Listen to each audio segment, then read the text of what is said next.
কৃতজ্ঞতা team preview review মোটামুটি চলছে। বরিশাল দিয়ে শুরু করেছিলেন, চ্যাম্পিয়ন টিম ক্যাপিটালে ফিরতে চাই, ঢাকা ক্যাপিটালস। এবং এবারে এই ফ্র্যাঞ্চাইজির মালিকানায় যারা, নেমসও নতুন, তারা একেবারেই নতুন, কিন্তু তাদের রং ঢং কিছুটা হলেও আপনাকে কনফিউজ করতে বাধ্য।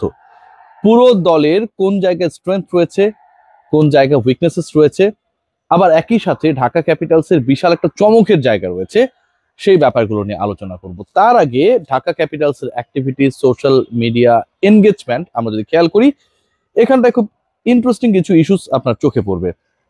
মনে হবে that they are not going to taking part in a franchise cricket league or tournament, rather কোনো একটা মুভির যেন আসলে ওপেনিং হবে বা থাকে না রিলিজ হবে, সে কারণে তারকাদের বিশাল হাট মিলন মেলা বসেছে। বিশাল বিশাল লোগো লাগিয়ে যেভাবে তারা আসলে ঢাকা ক্যাপিটালসের ব্র্যান্ডিং করার চেষ্টা করেছে, আমার কাছে একটু হলেও দৃষ্টিকটু মনে হয়েছে। দলটা বড় ক্রিকেটার নিয়ে এমনও না, মুস্তাফিজুর রহমান রয়েছেন, লিটন কুমার দাস রয়েছেন, এই পার্টিকুলার ক্রিকেটারদের নিয়ে আকর্ষণীয় এভি এখন পর্যন্ত আমরা দেখি নাই। বিপিএল এ তাদের কন্ট্রিবিউশন নিয়ে কোনো ধরনের প্রপার রিসার্চ সোশ্যাল মিডিয়া হ্যান্ডেলে ঢাকা ক্যাপিটালস পোস্ট করতে ফেইল করেছে। Rather they are very much busy with some superstar in our entertainment arena. যাই হোক, সেটা তাদের ব্যাপার, তারা কোন পলিসিতে আগাতে চায়, টাইলক্স মাইলক্সকে কি যেন লাগায় জ্যাকেটের মধ্যে, সেগুলো থেকে ক্রিকেটটা গুরুত্বপূর্ণ এবং ক্রিকেটীয় আলোচনায় ফিরতে চাই। Dhaka Capitals is a team, যেই টিমকে নিয়ে আপনার একটা অদ্ভুত ধরনের ফিলিং হতে পারে। সেই ফিলিংটা হতে পারে এরকম যে এই দলটা সবকিছু উল্টে পাল্টে চ্যাম্পিয়ন হয়ে যেতে পারে, সেই ক্যাপাবিলিটি, ক্যাপাসিটি, সম্ভাবনার জায়গা তাদের রয়েছে। আবার যদি আমরা চিন্তা করি যে এই দলটাকে নিয়ে আপনি হোপফুল হতে পারবেন না, ওরা হয়তো একটা পার্টিকুলার রেঞ্জ পর্যন্ত যেতে পারে, তারপরে তাদের জার্নিটা স্টপ হয়ে যাবে, এরকমও যদি আপনি চিন্তা করেন, সেই চিন্তাটাও পারিপার্শ্বিকতার খাতিরে খুব একটা ভুল হবে না। কোথায় আসলে সমস্যা, কোথায় এই সম্ভাবনার জায়গাটা আমরা দেখছি, একই সাথে ঢাকা ক্যাপিটালসের চমকটা কোথায়? সমস্যার জায়গা বা সম্ভাবনার জায়গা ঠিক একটা পার্টিকুলার জায়গায়, যেখানটায় সমস্যা সেখানটায় সম্ভাবনা। আমরা যদি পুরো দলের দিকে তাকাই, তাহলে তাদের ওপেনিং পেয়ারে যে দুজন ক্রিকেটার আলটিমেটলি কন্ট্রিবিউট করবে ডিউরিং দ্য বিপিএল, একজন হচ্ছে লিটন কুমার দাস, আরেকজন তানজিদ হাসান তামিম। ন্যাশনাল টিমের দুই opener, seasoned opener, they have been participating for Dhaka Capitals in upcoming BPL. এটা কিন্তু পুরো দলের জন্য বিশাল স্বস্তির। আবার যদি আপনি অন্যভাবে দেখেন যে টপ অর্ডারে যারা আসলে যে কোনো সময় ম্যাচের মোড় ঘোরানোর জন্য, পাওয়ার প্লেকে কাজে লাগানোর জন্য, বিগ রান চেজিং এর ক্ষেত্রে একটা ভালো ফ্লো এনে দেওয়ার জন্য, দারুণ ফ্লাইং স্টার্ট এনশিওর করার জন্য কাজে লাগতে পারে, Liton Kumar Das and Tanzid Hasan Tamim, both the cricketers, they have that ability. So Dhaka Capitals according to their top order, specially তাদের ওপেনিং এ যারা থাকছেন, সুস্থ থাকলে তারা ম্যাচেসগুলো খেলবেনই, সেই জায়গাটায় অনেকটা এগিয়ে আমরা আপেক্ষিকভাবে মনে করতে পারি। কিন্তু যেই দুজন ক্রিকেটারের কথা বললাম, এই দুজন ক্রিকেটারের আন্তর্জাতিক ক্রিকেটে বা সবশেষে টি-20s গুলো খেলেছে, যে ফরম্যাটে বিপিএল হবে, সেখানটার পারফরমেন্সটা কি? যখন সেই পারফরমেন্স দেখতে যাই, তখন কিন্তু আপনার ওই আশার পালে হাওয়ার জায়গায় হোঁচট খাবেন। আমরা যদি খেয়াল করি লিটন কুমার দাস, তিনি ক্যাপ্টেন ছিলেন বাংলাদেশের যে অসাধারণ একটা উইন্ডিজে গিয়ে উইন্ডিজকে হারানো দুবারের বিশ্ব চ্যাম্পিয়নদেরকে টি-20 ফরম্যাটে, যেই ফরম্যাটটায় বাংলাদেশ দল, বাংলাদেশের ক্রিকেটাররা অলওয়েজ ডিসকমফোর্টেবল, সেই পার্টিকুলার ফরম্যাটে হারাতে লিটন কুমার দাসের captaincy played a big role. Dhaka Capitals definitely Liton Kumar দাসের ক্যাপ্টেন্সির অ্যাডভান্টেজটা পাবে।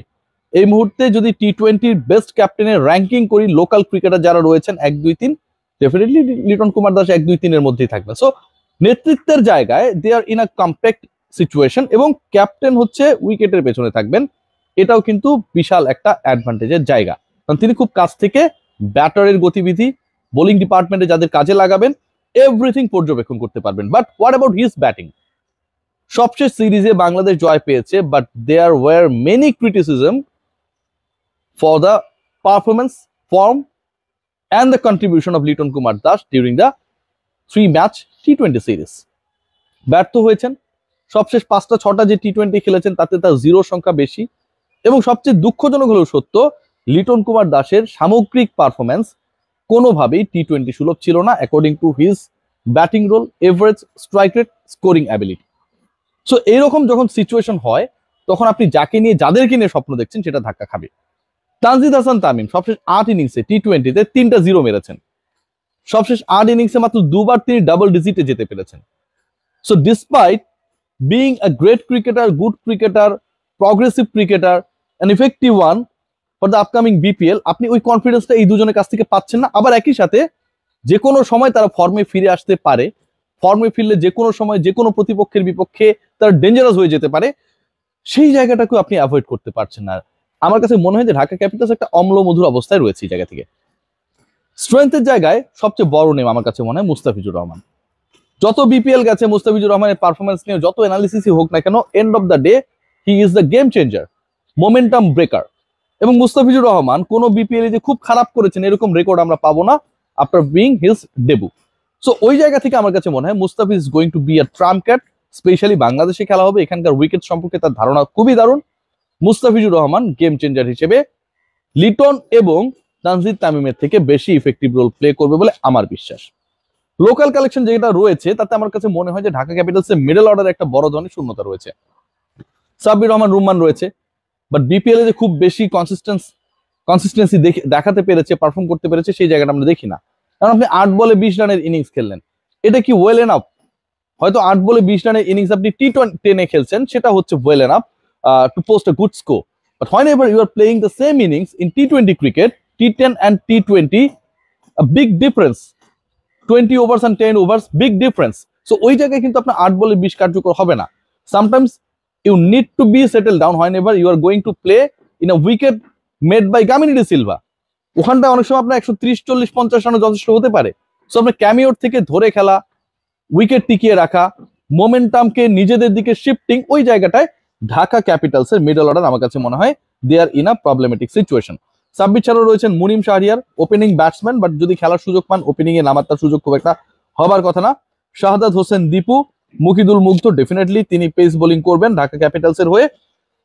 আবু জায়েদ রাহি, রাহমাতুল্লাহ আলী, মেহেদী হাসান রানা, হাবিবুর রহমান সোহান। এই যে লাস্ট নামটা বললাম 13 জন লোকাল ক্রিকেটারের মধ্যে হাবিবুর রহমান সোহান, আমার কাছে কেন যেন মনে হয় যে আপকামিং বিপিএল এ সবচেয়ে চমক যে তরুণ ক্রিকেটাররা দিতে পারে বা দেবার সম্ভাবনা রয়েছে তাদের একজন হতে পারেন হাবিবুর রহমান সোহান। যেমনটা আমরা জিসান আলমকে নিয়েও স্বপ্ন দেখছি, he is going to play for Rajshahi. Foreign কালেকশনটা ঢাকা ক্যাপিটালসের লোকাল রিক্রুটমেন্টের থেকে, কালেকশনসের থেকে আমার কাছে মনে হয় ফার বেটার। এখানটা কয়েকটা নেমস রয়েছে যারা আসলে really truly game changer. Just দুটা নাম যদি বলি শুরুর দিকে, থিসারা পেরেরা, লঙ্কান রিক্রুট, তার অ্যাবিলিটি সম্পর্কে কোনো ধরনের ডাউট আমাদের নেই। Johnson Charles, West Indian cricketer, যে কোনো সময় যে কোনো ম্যাচের ভাগ্য নির্ধারণ করার ক্ষেত্রে পেরেরা বা জনসন চার্লস টাইপের দুজন ক্রিকেটার যদি থাকে তাহলে সেটা আমার কাছে মনে হয় পুরো ম্যাচের চিত্রনাট্য বদলে দেওয়ার জন্য যথেষ্ট। এর বাইরে যারা রয়েছে খুব বিগ নেমস এখানটায় আমরা পাচ্ছি না। এখানটায় আমরা পাচ্ছি আমির হামজা, রিয়াজ হাসান, জাহর খান, চাতুরাঙ্গা ডি সিলভা, লঙ্কান এগেইন, জিন পেরেরা। সো অনেকগুলো নাম আমরা পাচ্ছি। ইউএস এরও একজন রয়েছেন ক্রিকেটার, কিন্তু বাকি নেমস গুলো আপনাকে সেই কনফিডেন্সটা দেবে না। তাহলে আলোচনাটা কোথায়? ঢাকা ক্যাপিটালসের চমকের জায়গাটা কোথায়? এখানটাই যে নামগুলো আপনাকে কনফিডেন্স দেবে না সেটা যেমন সত্য,